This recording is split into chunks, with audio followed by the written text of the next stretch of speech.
भर ढील द ढूंढी जनी छील द स्वाहा। पटना से चला था दवैया स्वाहा, देवरा ढूंढी चाटना बा स्वाहा।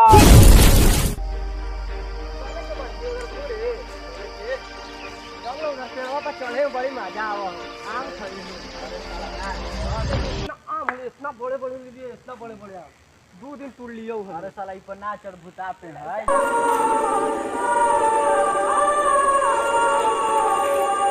तो ही बड़ी डरबे करे है। अरे साला ना चढ़ बहुत भूता पे है रे। इतना है ना बड़ी चढ़ है। भूत भूत भूत लगी साला भूत डर ले।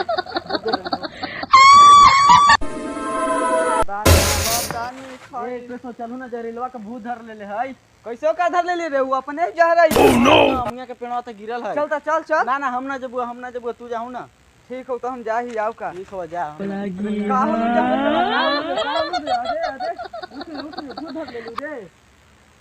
ये पेड़वा पर से होते भूतवा धर ले। हमरो ये पास से ले गणिया में हाथों लगा के पचाव के ले। चल रे चल बिहारी बाबा भी चल चल चल। ए बिहारी बाबा एक भूत धर ले बा। भूत धर ले बा? हां रुक रुक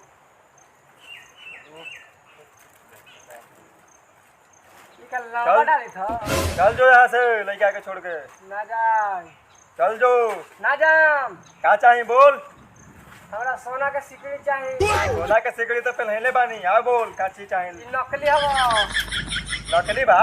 हां हमरा एगो सामान चाहिए देबो। बोल का चाहिए तोरा? हमरा एगो माल चाहिए। माल पटा दे। माल चाहिए? माल हमर झोलिया में बा।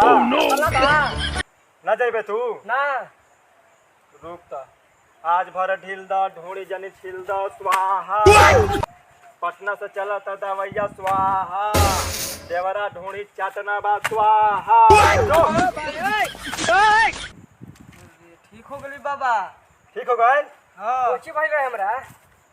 अरे कुछ ना, जा जा सब ठीक हो गलो। जो खुश रह खुश रह। प्रणाम बाबा। खुश रह खुश रह।